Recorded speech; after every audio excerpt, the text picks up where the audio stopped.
makasi. Eza na baparti oyo basala batombo, eza na baparti oyo basala bioma. Yo otamboli lokola na zando olobi apesa merci.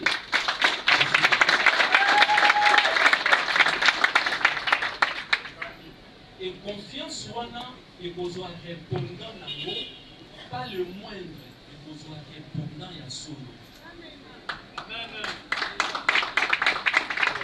Ekozwa répondant nabiso initiateur nabiso visionnaire nabiso que okoyoka sonité.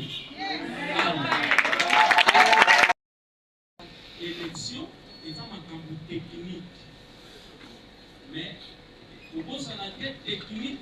Entre la partie technique, ça fait partie des techniques en d'autres. Parce que les alliés mon propos pour la maintenir ce que les amis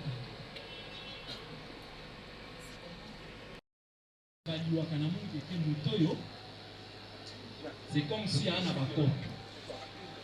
Pour pas simbisa yo 3000 au sombi 3 motos, les autres la tienne la moussou les autres ta louosi et sili. Au bout ça ni biso to kanisi ko campagne, ils ont ba moto et ça la louosi moussou se ko titie la moussou les autres qui c'est que bande. Moussala na yo pe ya luebo ne ko sanctionner.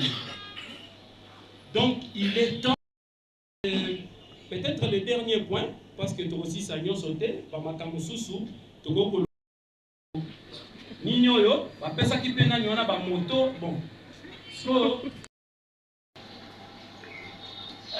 chers cadres, chers candidats, nazolo bango na contrôle ya bino nyonso, soki na kosi, mutu moko aloba a contrôler. Na monate na parti moko na lobi po na RDC, na ba député baza awa, bato basi ba leka ba expérience oyo. Est-ce que ça na parti politique moko asi apesa candidat 100% ya mbongo aza nango besoin? Pardon? Les nations ka bien té. Vous allez hein? Oui. Non seulement, écoutez bien, non seulement parti mon côté et kopesa yo 100% ya budget. Osomoni budget moulayo so saliwana. Donc parti mon côté, un peu ça pour ça l'exception té. À tes parti présidentiel. Bah ça l'exception té. Ozoyoka. Donc ça la exception té. Donc accompagner ba candidat na biso. Ce qui est vrai. Na makambu ya ba mbongo, ba caution. Et puis mbongo ya candidat azwa moi possibilité ya kosa la campagne na ye parti à co-accompagner à co-pesa. Vous comprenez? Oui.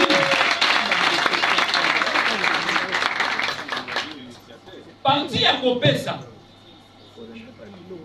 Mais yoka tolingi yo moko susi na biso zali yo moko d'abord ozala responsable. Po ezana mutu tozo tuna ye. Ye aye kaka na ba idée. Obi vraiment CG obi sa président national. Nga soki na komi député na mboko yo. Ngai omoni loi te ba projet na tunie bon. Yo moko se préparer comment tu y a quoi. Ote na bon, na kependa mwa musika na tuni boye bisanga en terme ya mbongo. Mbongo nino ko diswa bien. En tout cas na bosolo nde na boye na ko kangisa $200. Na bien bon. Campagne. 200. Omoni bato bazaka bandoki ya bavi na bango. Ndoki ya libota olingi ko boma o sacrifier famille na biloko ozo comprendre ti. Chaque candidat, yo moko d'abord, il faut à la conséquence. Yo moko oyeba, et l'oko nini ozo sal. Yo moko oyeba bisika nini ozo kende. Nakati wana, ça va nous demander beaucoup de stratégies. La stratégie, tozo filer bino lokola pe ba candidat. Tout à l'heure là, na auto na candidat moko azar. Na tuniye. Otenga nena za la candidat na za na base. Na tuniye batu combien? Oh, CG. Plein. Na bien bon? Oza candidat, ote candidat na provincial na Changu. Na Changu oui, mais wapi ote na Njili. Ok, mais naza na base na Kimbanseke, naza na base na Masina batu. Na bisete papa bosana, soko za candidat provincial, bosana ba base wana ya Kimbanseke, ya Masina obosana. Yebisanga na Njili ozana combien? Ote a onde na vande na konza na 150 na liste 150 personnes. Na bi papa. 150. Bon, ceux qui sont à Sangisi Batoupenza, donc on commence à 800. Même c'est bon. Tu crois que 800 au Congo soit siège provincial? Oui, je crois. Donc, mon il faut qu'on luka ça. Alors, il faut tous aller dans la stratégie bisomoko. Peut-être au moment venu, on peut le faire, mais à tous on peut ça grande ligne. Mais candidat, on a quand même orienté Batebele. Oza candidat. La Kinshasa peut courir à la carte, au talipé quantité à Makala. Awa tobaki ça peut faut la quantité à Makala. Pour foufou na ma yoko kanango mais quantité à Makala et trahir. Mote koufi maman. Donc il faut tala biloko nyonso wana s'il vous plaît. Soko monique base, poza la batu mususu naza na base. Mais ce qu'on monique base wana na misu penza ya sans flatterie yo moko mitali.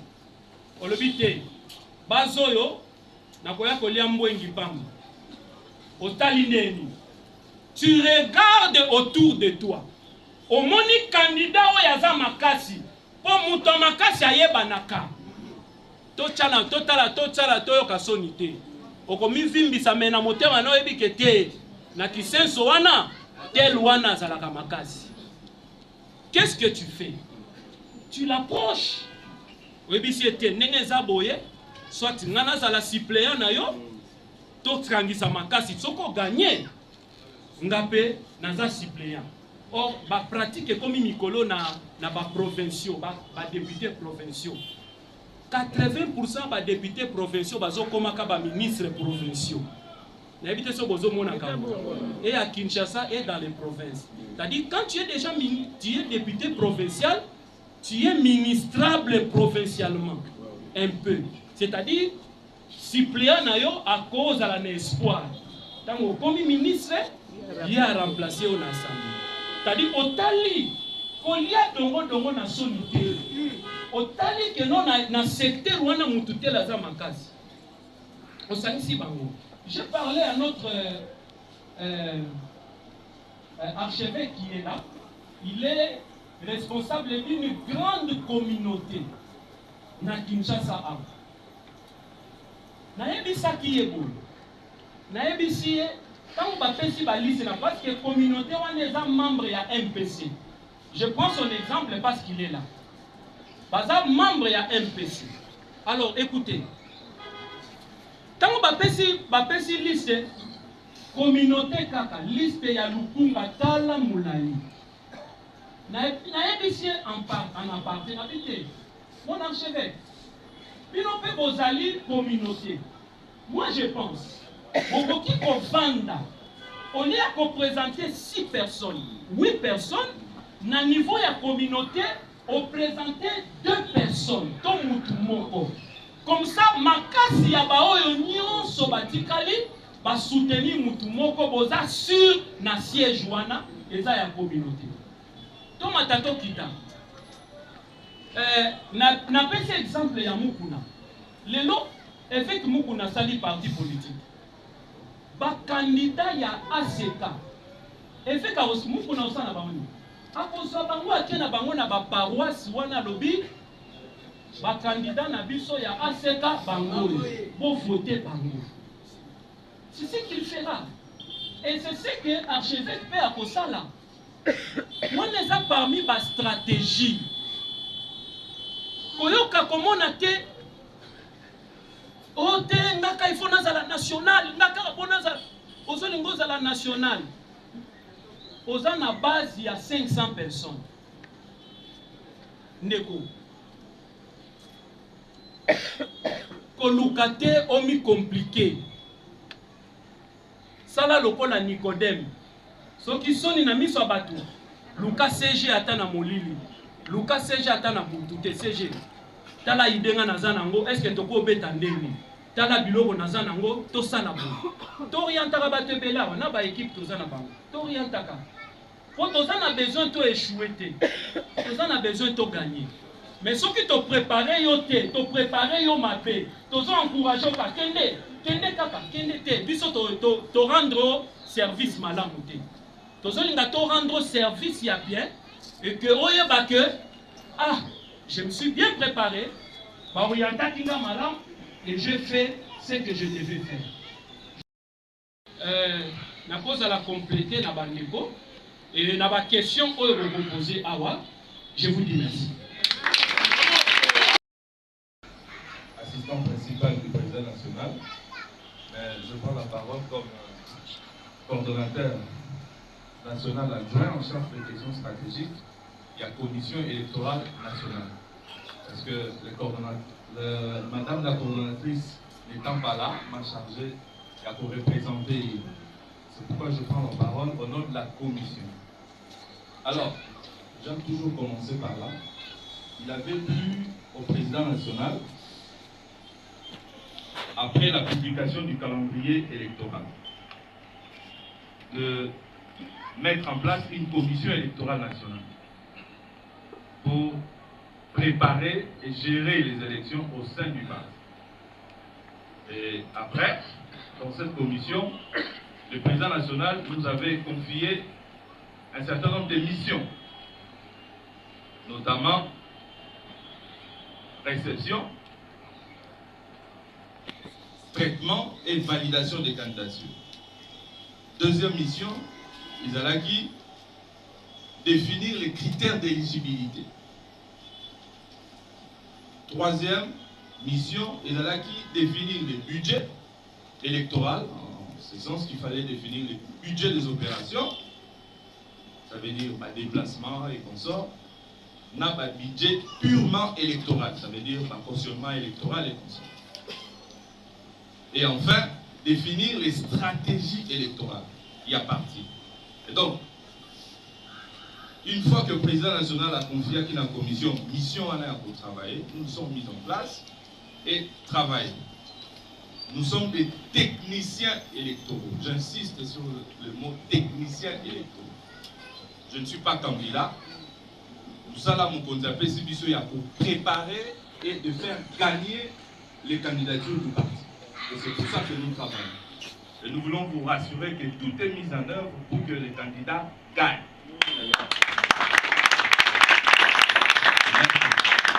Alors, nous allons compléter le secrétaire général, Maître Kongolo Lupena Ariamark.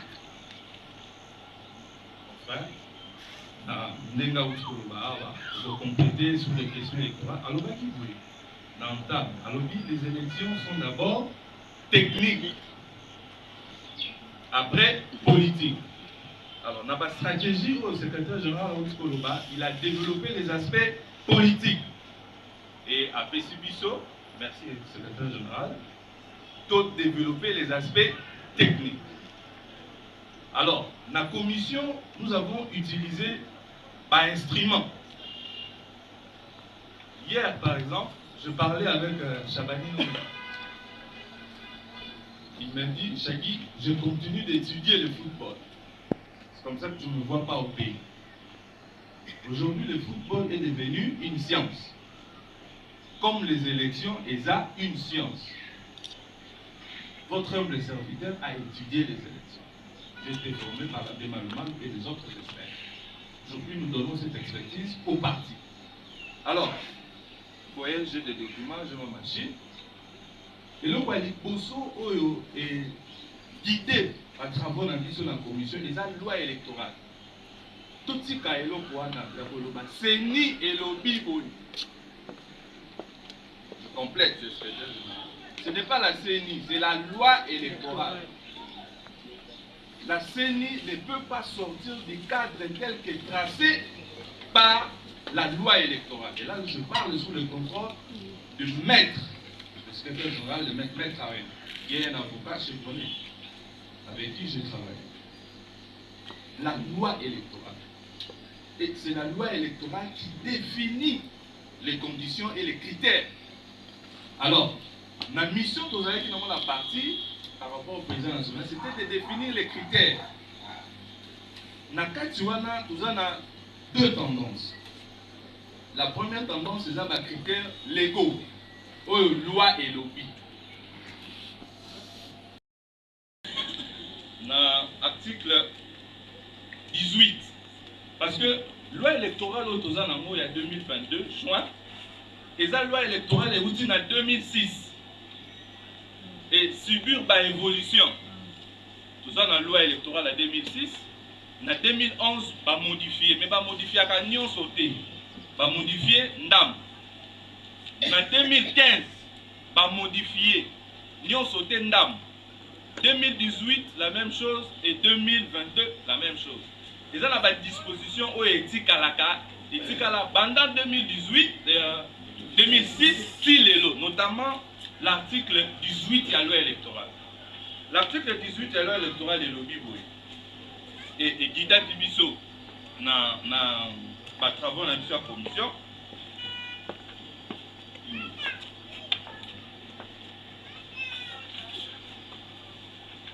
pardon.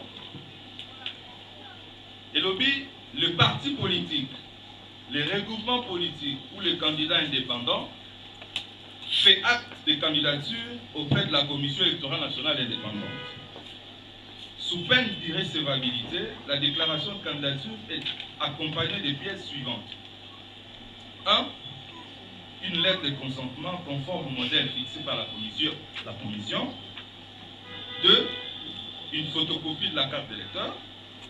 3. Une attestation de naissance. 4. Une photocopie certifiée conforme des titres académiques ou scolaires ou documents en tenant lieu selon le cas. 5. Une ou des attestations justifiant une expérience professionnelle d'au moins 5 ans dans les domaines politiques, administratifs ou socio-économiques. 6. Une fiche d'identité suivie d'un curriculum vite et détaillé, le tout se terminant par la formule « Je jure sur l'honneur que les renseignements ci-dessous sont sincères et exacts ». 7. 4 photos format passeport. 8. Un symbole ou un logo de parti politique ou règlement politique. 9. Une lettre d'investiture ou du candidat par son parti politique ou par son règlement politique, indiquant en outre et en ordre utile l'identité des deux suppléants. 10. Une preuve de paiement des frais de dépôt de candidature exigés. 11. La preuve de la démission ou de la demande de mise en état conforme à l'article 10. Voilà pour la vaca va fonctionner. De manière simple, pour simplifier en gros, loi électorale épaissit 3 possibilités pour nous à la candidat. Soit par les listes, il y a un parti politique. Soit par les listes, il y a un regroupement politique. Soit comme indépendant. Et les 3 catégories, elles ont la conséquence. Alors, dans le niveau parti, il y a commission, on a pris les critères légaux. On a en tout cas cité, être de nationalité congolaise, être âgé de 25 ans révolu pour le candidat député national et 18 ans révolu pour le candidat député provincial à la date de clôture des dépôts de candidature, jouir de la plénitude de ses droits civils et politiques, avoir la qualité d'électeur pour se faire enrôler le jour du dépôt de candidature, avoir un diplôme de graduat ou au moins ou justifier une expérience professionnelle d'au moins 5 ans dans les domaines administratifs, économiques, sociaux, culturels et politiques. À cela, il faut ajouter une lettre de consentement conforme, une fiche d'identité, et puis ainsi de suite. Donc, la loi et lobby, outre Babilo comme sous attestation de nationalité. Attestation de nationalité, ils allaient l'État moutou appelle ça rango. Appelle ça soit l'acte ou une attestation. Ce n'est pas la CENI, c'est l'État. Vous allez présenter ça comme pièce jointe. Loi et lobby jure de la plénitude de ses droits civils et politiques. Ça veut dire que lorsque vous êtes criminel, vous en avez un 23, vous avez un Mobondo. Pas découvrir un mois après, parce que ça n'a pas contentieux de candidature. Tant que MPC a déposé sa candidature dans la CENI, délai, il y a un délai à traitement. Ah bon? Ce qui est na sévérité, na dossier. On a vu par exemple que le corps fédéral Bayaya a ça en contact dans mon bondo. Na que vous fondez na cour. Et comme un contentieux, s'il s'avère qu'Azam Moutoua Moubondo, candidature nae, et qu'on a la rejeter. Mais et qu'on a la rejeter, ceux qui, au traitant, on a délai.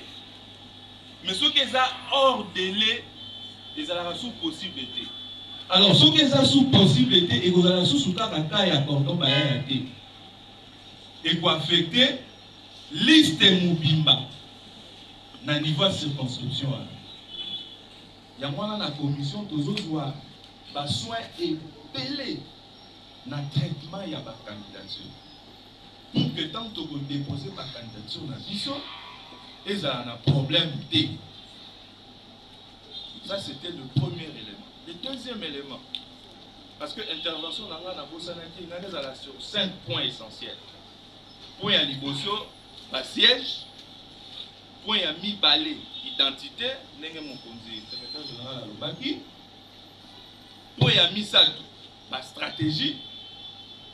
Point à mi-né, l'apport, il y a candidat. Et puis, 5e point, l'accompagnement, il y a parti. Nous nous sommes donné le devoir d'abord d'interroger Togokende sur combien de sièges. Loi électorale. Nous avons précisé la loi électorale, l'article 22. Loi électorale et lobby, ce qui va vous permettre de mettre à disposition.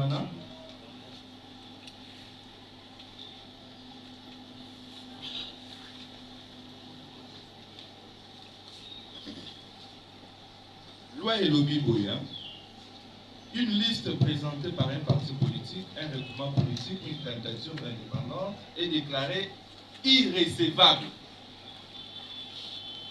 lorsque 1. Elle reprend le nom d'une ou de plusieurs personnes inéligibles. 2. Elle porte un nombre de candidats supérieur au nombre de sièges fixés pour chaque circonscription. 3.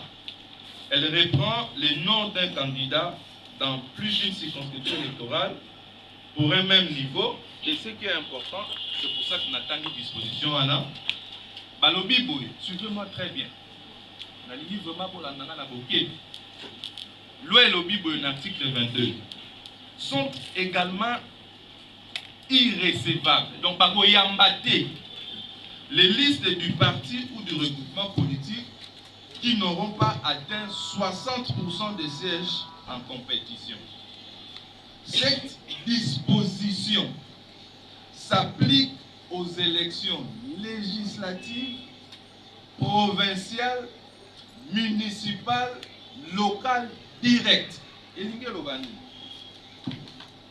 parce que c'est très important. Et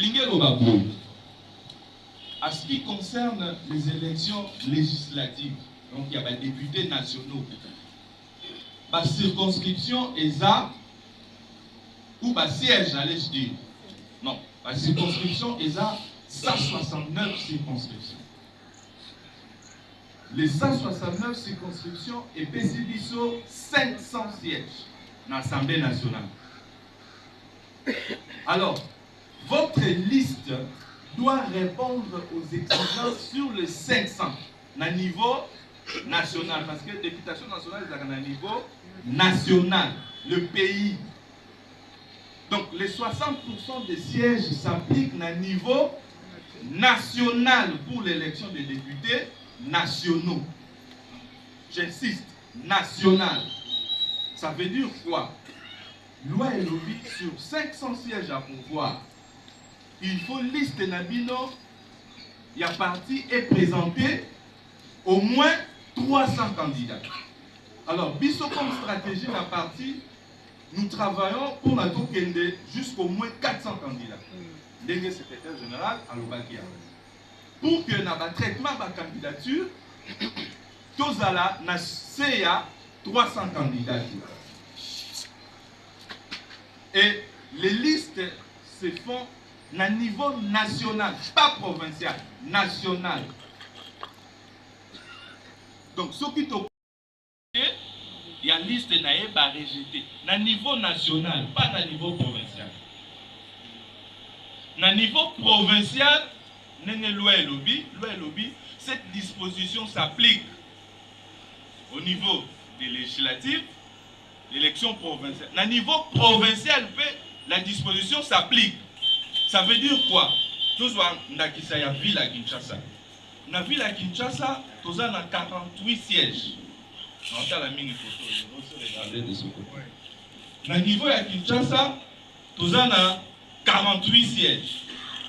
Mais sur les 48 sièges, nous avons 4 sièges à côté. C'est-à-dire que comme Kinshasa, ils ont une commune rurale, et c'est un chef coutumier à représenter Kinshasa. Il y a 4 chefs coutumiers qui représentent les communes rurales. Donc, les sièges à pouvoir au niveau de Kinshasa, et c'est quand l'élection et ça, les magasins, à niveau, il y a 44 sièges. C'est ce qui fait que sur l'ensemble du territoire, nous avons 632 sièges à pouvoir. Au niveau de la députation nationale, nous avons 500 sièges. Au niveau de la députation provinciale, nous avons 632 sièges. Et c'est quand on a retenu ça. Donc, au niveau de Kinshasa, nous avons 44 sièges à pouvoir. Les 60% est pour s'appliquer sur les 44 sièges. Ce qu'il faut qu'on soit 60%, il y a 44 sièges. Ce qui pour aligner le nombre 60% dans la ville de Kinshasa, liste de la ville de Salini et cette disposition s'applique au niveau de l'élection, il y a des conseillers communaux. Au niveau de la commune, dans le secteur. Il faut que la loi déjà est prévue, normalement l'avait prévu ça en 2006, ça a été travaillé par Moïnou en 2011, nous avons accompagné ce travail-là. Au niveau, il y a des députés, il y a des conseillers communaux. Là aussi, ils ont des sièges déjà ils ont prévu.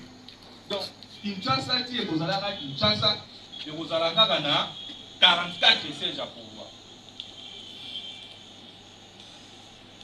Et ça, bon, il faut changer. Maintenant, les 60%, ils vont s'appliquer dans le niveau. Donc, il faut que le nombre de candidats est équivalence à 60%. Je crois que je me fais comprendre. Donc c'est ça, premier principe, on a un éclairci. C'est très important. Alors, il y a moi, on a vu sur le niveau parti, nous avons dit, nous allons sur 400 sièges à pouvoir, et les 400 sièges à pouvoir vont être définis sur les 169 circonscriptions électorales. Et dans le bas qui la fois passée, sur les 169 circonscriptions électorales, dans la candidature va se dégager, nous avons à peu près, nous avons toujours une aide-mémoire, nous avons à peu près 72 circonscriptions. Pour que tu atteindre déjà. Donc, dans le bas qui la fois passée, tu as obligé de tous les candidats Congo mobile. Non. Mais nous sommes obligés, il y a au moins 300 candidats. Ce que la candidature, on est la loi portant répartition des sièges, telle que promulguée par le chef de l'État, n'a pas ça y a Là, il y avait 5 sièges. Maintenant, au toilettage de Salemi. 5. Pardon? C'est toujours 5. Hein? Oui. Ah, donc, la discussion qu'il y avait, donc, ils ont gardé. Parce que j'ai suivi une discussion où on allait les ramener dans 3 sièges. Mais dans la loi, il y a 5 sièges à pouvoir. Donc, sur les 5 sièges à pouvoir, parti à Zotala, ma force, il y a un moment dans la réunion, le président national a abandonné sa parole à secrétaire général ou secrétariat général. Parce que le secrétariat général est géré au quotidien le parti. Et ça, dans le tableau, il y a parti. Le secrétariat général a dit que Maître Dou Toumba, qui est en face de moi, toujours appuyé en Fachi, à ça, fort dans le niveau, il y a Lubumbashi. Tout dans le niveau, il y a Likasi. Le secrétariat général a dit que Cordon Bayaya, à ça, fort dans le niveau, il y a Funa. Le secrétariat général a dit que Cordon Beya, qui me regarde, à ça, fort dans le niveau, il y a Funa, pour son activité dans Kotokoka. Donc, ce tableau-là, secrétariat de on s'est dit, total la musique a parti et ça a représentativité. Et si quand tu as été, on ne va pas s'hasarder, tout le monde candidat. Parce que vous êtes voué à l'échec. Tout ça, il va exercice pour un, toi, au moins 300, mais que les 300 wana basent à la représentativité de suite. Mais pour vous voir par exemple, le niveau, il y a Routou. Nous avons reçu des candidatures dans le niveau Routou, 2 candidatures, mais on s'est dit, nous avons travaillé encore avec nos amis là-bas. Routou aussi, ma mémoire est bonne, je crois à 7 sièges. Alors on s'est dit, tout y en a 2 sur 7. C'est bien. Mais stratégiquement, c'est compliqué. Pourquoi c'est bien? Loin et lobby, secrétaire général au Batiama, nous avons un seuil, nous avons un niveau au bâti et l'Ibiso. Celui qui doit atteindre en mot, celui qui doit atteindre en mot, va voir tout ce ceux qui ont dit pour la candidature, il faut au moins 300 candidats députés nationaux. Ceux qui vont atteindre un mot, on les dit. Alors, deuxième seuil est un seuil d'éligibilité. Pour un député national. Lui et l'objet pour un député national, il faut gagner quotient électoral. Quotient électoral, on a ça la parce que nombre d'enrôlés, divisant on a nombre de sièges à pouvoir. Par exemple, si on a un chiffre, nous sommes approximativement à 40 millions 100 000 électeurs. Alors, le calcul n'est sali et sali que ce qu'on divise, ça vous donne à peu près 80 000. Merci maman. 80 000 voix. Donc, pour un député, il faut au moins 80 000 voix.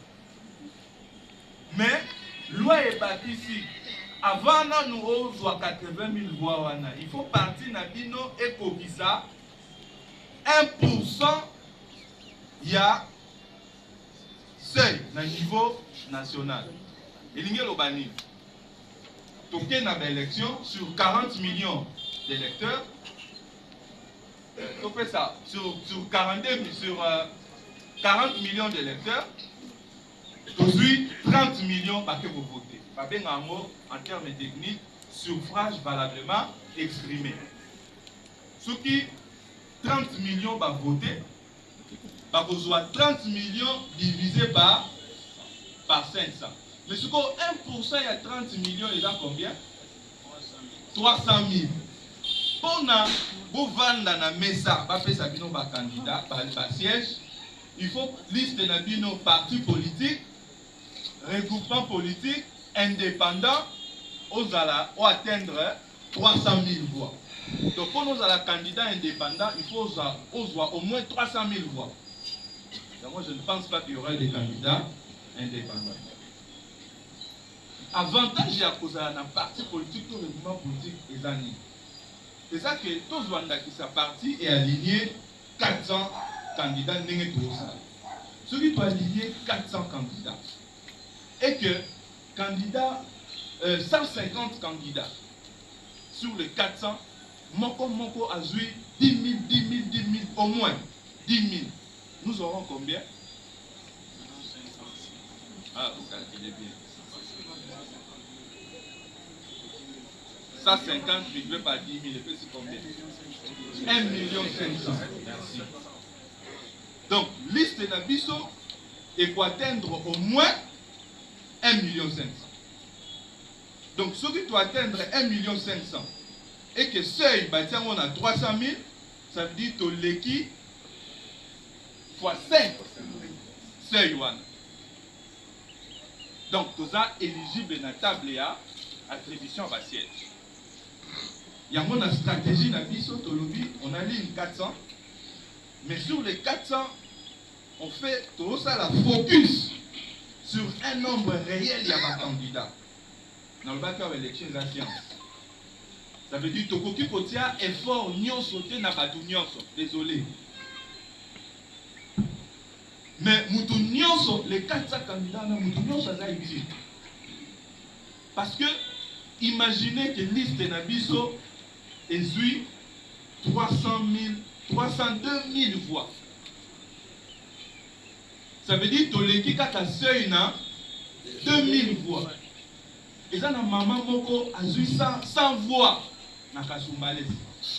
Et ça, na maman moussous a 50 voix na Lukunga. Et ça, na maman moussous a 10 voix na Masimanim. Les voix sont mises ensemble et ça que beaucoup mana 2000. Grâce à la voix nande au l'équipe seul. Donc, dans l'élection, pas négliger qu'à Moutou et Moutou a la faible, a la fort. Les forts soutiennent les faibles et les faibles soutiennent les forts. C'est comme ça qu'on va faire l'élection. Il y a moins à niveau de la commission, toujours ça là-bas, calcul. C'est-à-dire, on ne veut laisser personne. Pour voir la maman, je suis sur les mamans. Voir la maman, et ça est utile.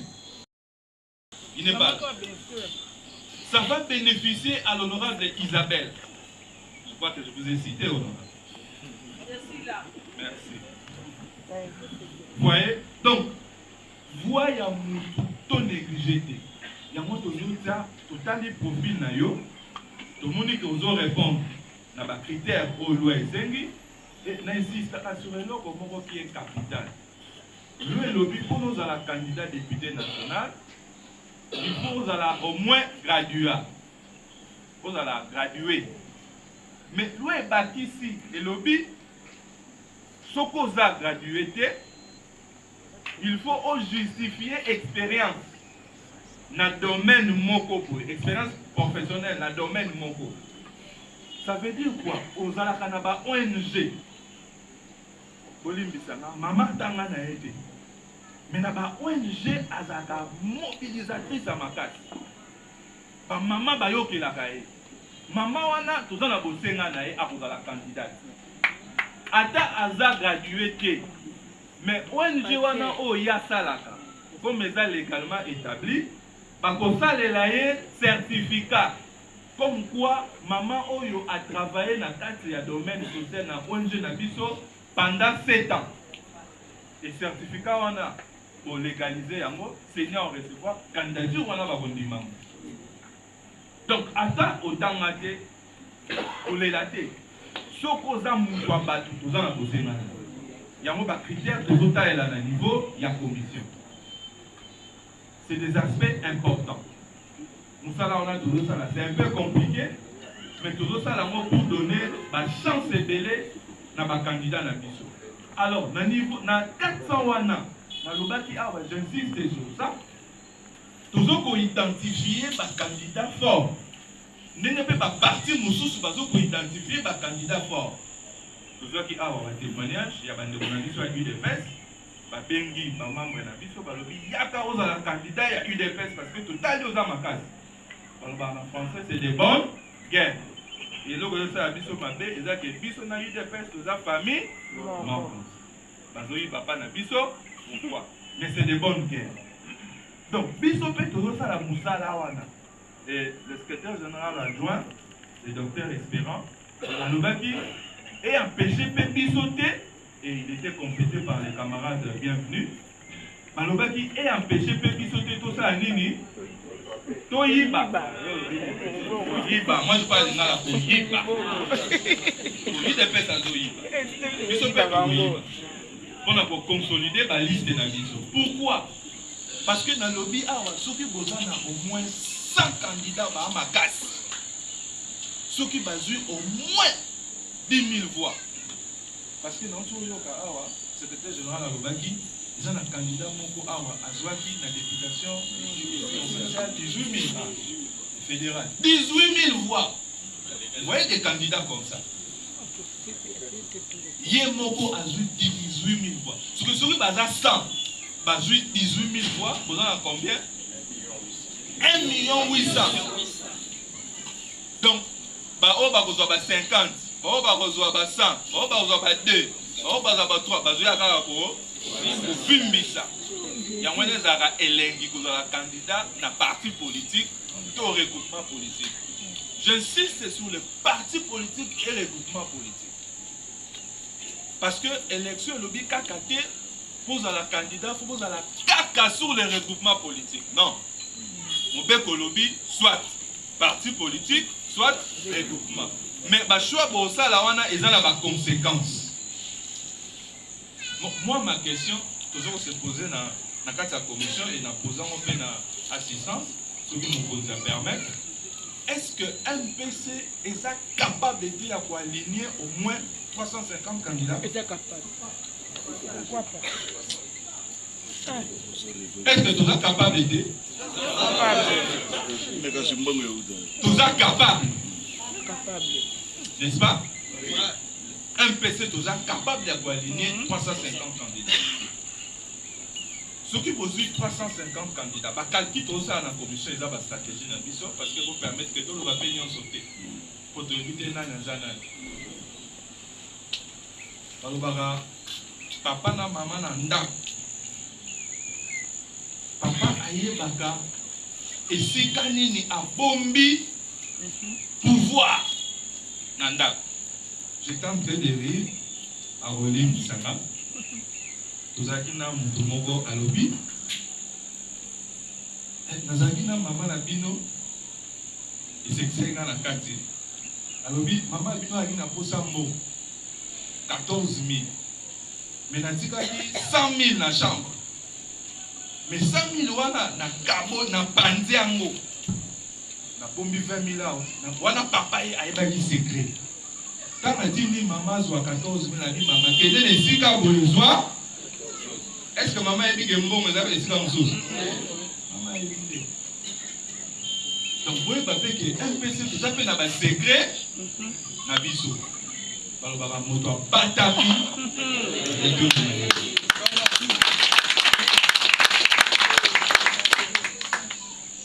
Balo baba la na nguki vous voyez pas importance na yo. Donc, il y a un déranger pendant 20 heures. Si tu as mais au tali et l'eau, comment?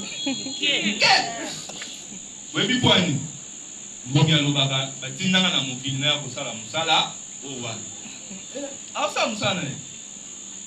Alors, Bissopé MPC, tu es ici, le secrétaire général a insisté, ma case.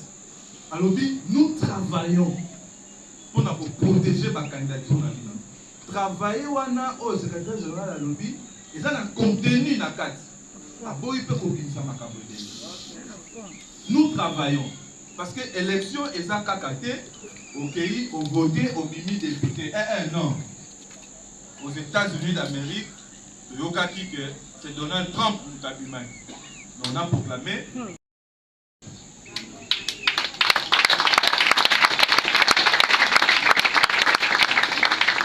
Alors, Balobaka, ceux qui papa Zawana, à Télémi, moi, Nata, papa, évité. papa betaka na mona esika papa beti likofile mais mwana lobaki papa osala nini. Je vous informe qu'il y a biso président national Etienne Chidoka.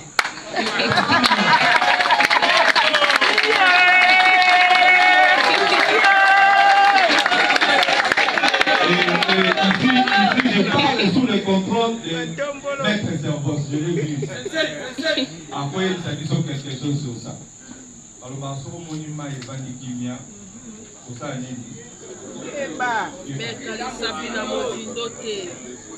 nous sommes dans un parti qui est dans le palais présidentiel et nous connaissons tout le monde. Nous avons dit cours constitutionnel, nous avons dit je veux me limiter par là. Nous travaillons sur des stratégies pour faire gagner nos candidats, mais nous voulons tous les plus réalistes possibles. Ça veut dire que est-ce que Namukolo Lelo, le secrétaire général a dit, tout est sur le regroupement, la force, la faiblesse, la mission des années. Parce que et nous sommes toujours ça là. Et vous avez rendez-vous du donner. Ça veut dire que il y a une partie à pouvoir dans la souveraineté dans ce dossier de pouvoir abandonner parce que c'est une négociation. C'est une négociation. Alors, nous sommes en train de réfléchir. Je crois que dans le Charlie, peut-être dans ce cas, on fait cette orientation, nous sommes en train de travailler pour que tout protéger l'intérêt, il y a MPC, tout protéger l'intérêt, il y a chef de l'État, tout protéger l'intérêt, il y a un candidat au Rosali. Je vous dis et je vous remercie. Municipaux, n'a pas conseil urbain. MPC vivant. Oui, et ça, il y a moins précision. Pour Bamingi Bazokanisa, ba élection wana ezokomisa bango ba bugumesa.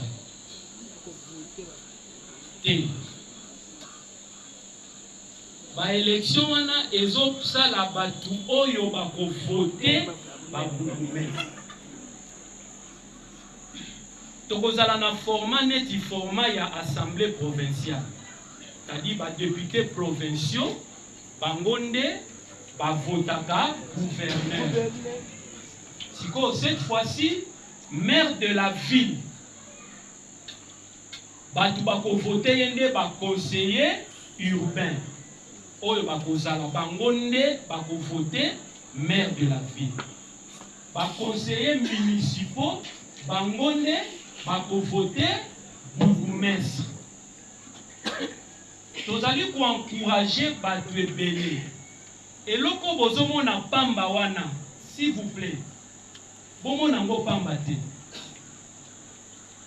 Ba conseillers municipaux bako zala na un peu pouvoir net ya ba députés provinciaux. Lelo ozoyoka oyoki que na ba information godem po ya vandi. Oyoki yango. To ya solo to aluki. Et dans nos réseaux sociaux. Prenons ça comme ça. Un exemple, on a pour vous dire que Banani Basali Yango, ce sont les députés provinciaux. Gouverneur Kalamingita ya Kinshasa, parlons parce qu'on est à Kinshasa. Kalamingita Balingani Babeteli Papou. Il y avait des problèmes, il y avait chef Ayowana, il y avait trop de problèmes. Mais Banani Balinga Basalango, ce sont des provinciaux.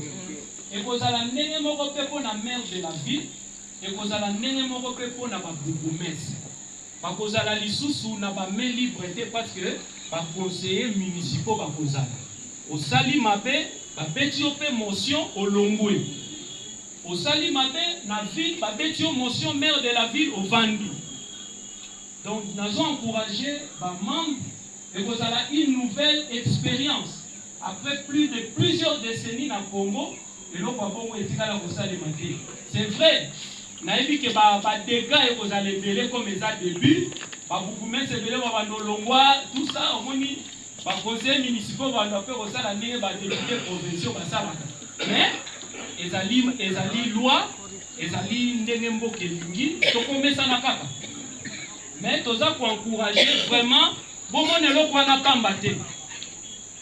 Bomona ngo pamba te, bo encourager ba base, bo encourager aux députés provinciaux, aux députés nationaux, mi fait ça sensibiliser bateau ba base na yo, sensibiliser bango par rapport ya ba conseillers municipaux, ba conseillers urbains, c'est très important. MPC vivant. Viva. Yami balé rapidement, la linga qui n'a informé que ndenge tozo ki ne biso nyonso na compétition, qu'on se le dise, pas tout nyonso na kozwa te, qu'on se le dise, entre nous, pas tout nyonso ye ba kozwa te, ba o ba kozwa, ba kozwa, ba o ba kozwa te, mais parti a réservé place moko pona ba oyo ba kozwa te. Ça veut dire quoi?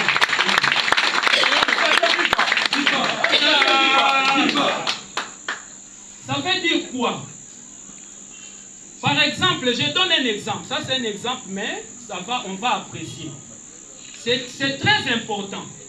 Écoutez, dans la politique, il y a démagogie. On veut vous dire la vérité et préparer les choses en amont pour tout le monde. Un peu c'est vivant. Écoutez, Bozali, Tozan a 3 sièges. Mais Awa va déposer candidature na place Ouana Bazali 5. Là-bas c'est 3. Mais Awa 5. On sait comment chercher la solution par rapport à ça. Et ça, c'est un exemple parmi tant d'autres. Ça, c'est un aspect. Dans un aspect Moussousoupé, tu as aligné, par exemple, dans Lukunga, il y a 12 sièges. Ça, c'est un exemple. 12 sièges. Tu as aligné 12 personnes. Au Kanisi Penza, c'est ni la population, ça 12 sièges, on a un MPC. Non, soyons sérieux. Soyons sérieux. Ça MPC 12 sièges, bien que tu as aligné 12 candidats, ça 12 sièges pour ma partie Moussou Sezali. Alors, est-ce que c'est un péché si on vous dit ça? Non, mais c'est ça. Donc il faut comprendre. Maintenant, parti à vos salanines. Oyo bazui. Maintenant, oyo bazui. Bolanda koto yo, on est à la fin. C'est le Saint-Esprit.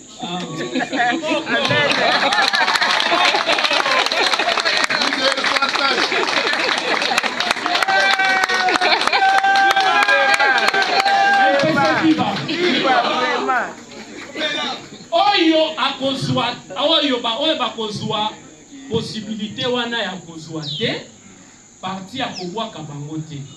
Il y aura vraiment commission moko spéciale et kozala pour répertorier ba candidat oyo bazuite na compétition. Mbala oyo siko tangu ba oyo bazuite na utia lobao. Ba pesi biso ba couloir. Ba pesi biso ba quota na ba gouvernement na ba mandataire tout ça, on peut voir na ba cabinet à ba ministre wana. Na ba place bo eto privilégié ba candidat na biso wana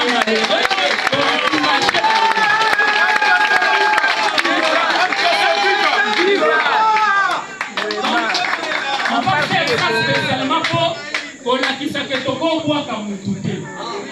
On est ensemble. Et pour te remettre dans le bain prochainement, aux à déphaser au continuer. MPC vivant. Enfin, avec votre permission, rapidement, Nalingi n'a rappelé, ici c'est là où je vais terminer, je rappelle, permettez, je peux parler sans micro, ça va, hein? Je rappelle les quelques dates importantes au Etikali, très importantes.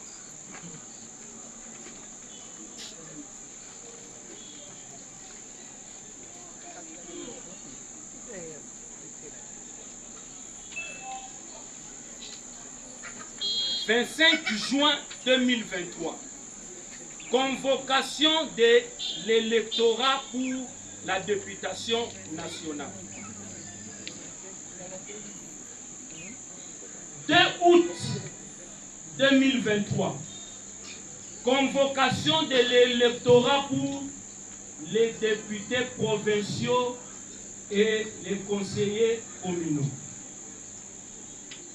1er septembre 2023. Convocation de l'électorat pour l'élection présidentielle.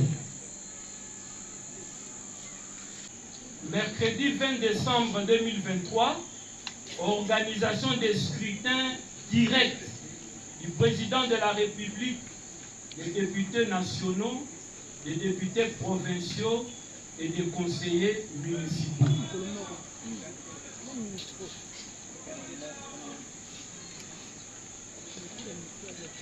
Le 20 janvier 2024, présentation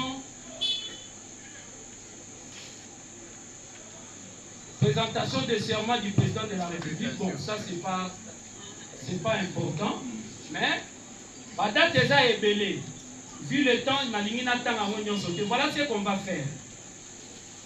Tolingaki Moutounyoso a mais ça prendra beaucoup de travail. Parce que travail nyonso en format électronique, tozotia yango na ba groupe na biso nyonso. Biloko nyonso yo tolobi awa ba fiche tout oyo. Tout ce qu'il y a ici na loi oyo ezali actualisé nyonso tozotia yango na groupe ba groupe na biso nyonso ba réseau na biso tozotia yango po otanga ka yango tongo nyonso oyeba ndenge toza ko évoluer. Imprimer. NPC viva! NPC viva! NPC viva! Viva! Viva! Viva! Merci son Excellence, Monsieur Etienne Tshisekedi pour cette opportunité qu'il nous accorde. Pour moi, c'est une grande joie, c'est un constat personnel, puisque depuis qu'on est là, dans MPC, il y a 2 jours qui m'ont marqué. Le premier jour, c'est la réunion que nous avons faite ici ensemble avec son Excellence. Il a été très large et il voulait écouter tout le monde. Et d'ailleurs, c'est nous-mêmes qui avons dit qu'il puisse aller se reposer. Et aujourd'hui, je vais poser la question, il est aussi large.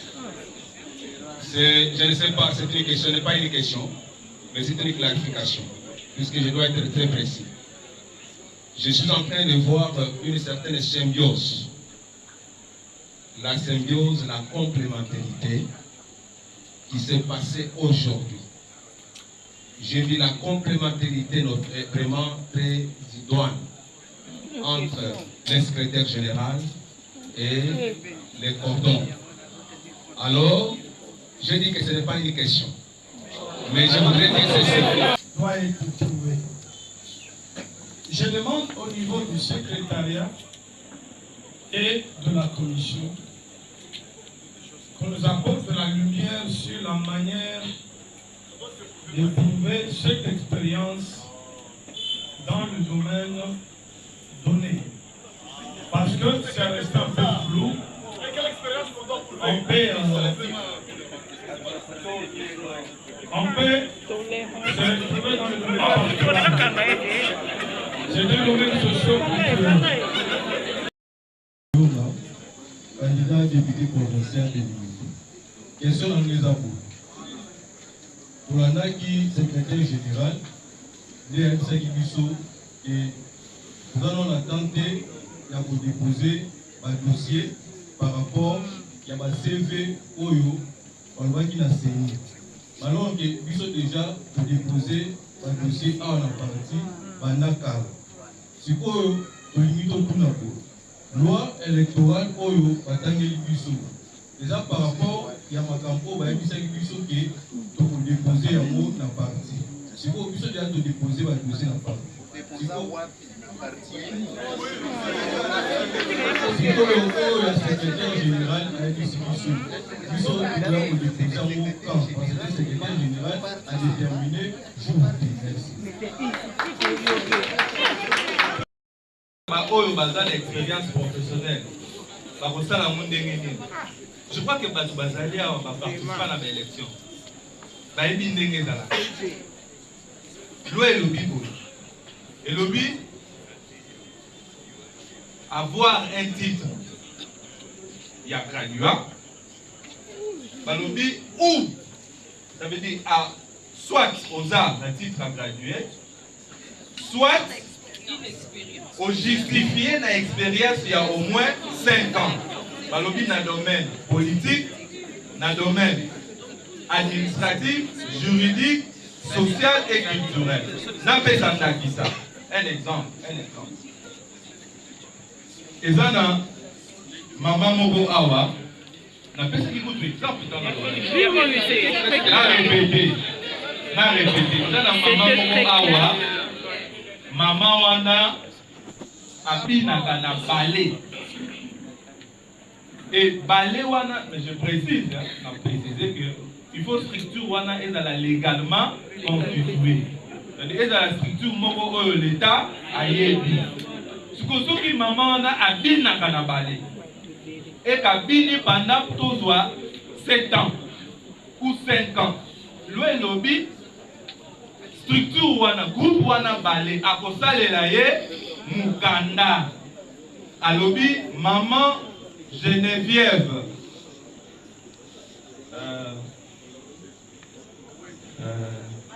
Bayaya. C'est pas pourquoi j'aime Bayaya. Maman Geneviève Bayaya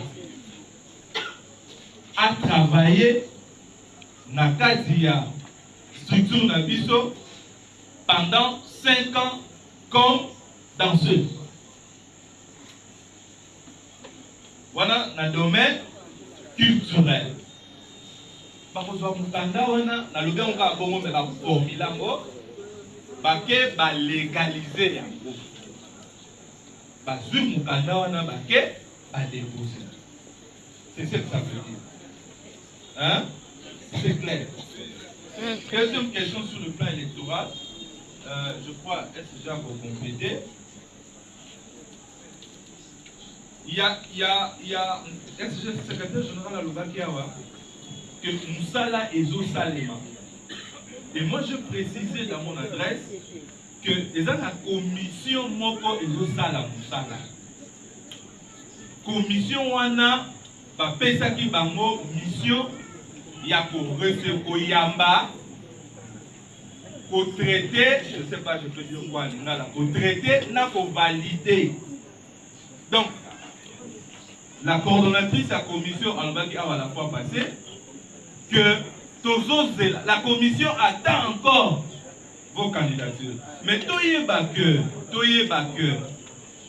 secrétaire général attend une date importante.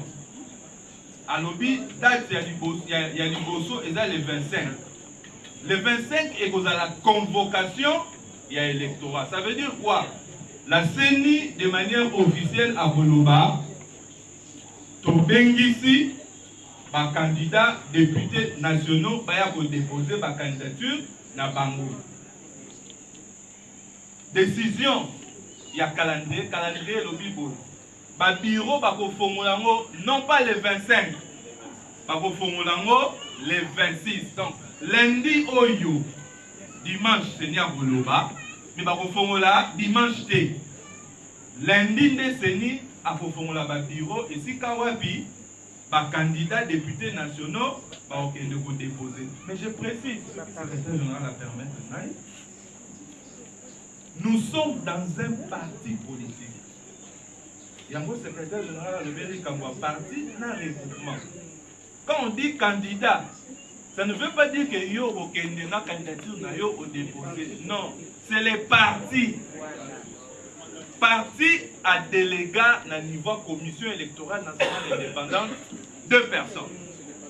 Et à ce jour, je crois que c'est le secrétaire général lui-même et le secrétaire général adjoint qui représente les partis dans CENI. Parce que CENI a créé ce qu'on appelle un cadre de concertation. Et encore une fois, on a travaillé. J'ai été le premier secrétaire technique à cadre de concertation. Cadre de concertation, on a exact. Par parti, il y a 2 délégués. sikoyo le président national a koévaluer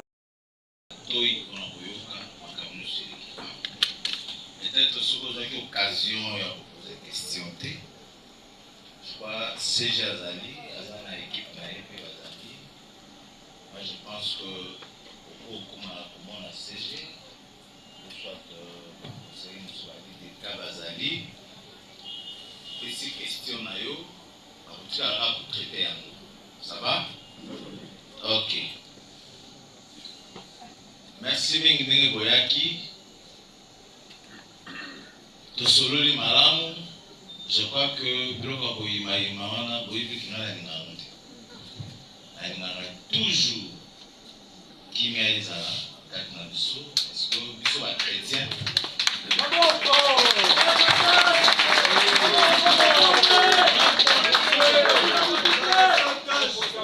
biso bachrétien Bible ezobisa biso que esika bato basangani mibale misato tobango toyebi biso nyonso mpenza baza wana. Alors soki division ezali kati na biso dose eza baza te tozokende na makambo ya minene ezosenga mitema ya moko na biso awa ezala ya kofungwa.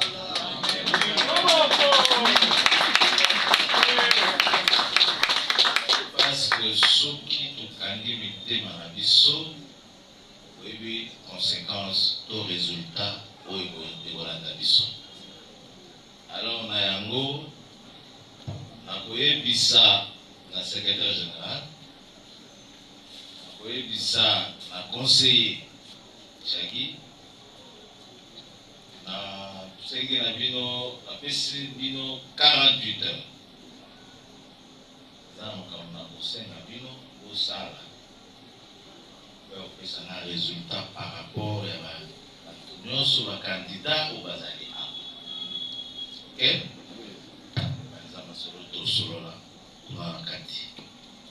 Merci pour la bouillée et la bino. Tu as été mon conseiller, Azon à la bino, accompagné bino, à la bino, et à la bino.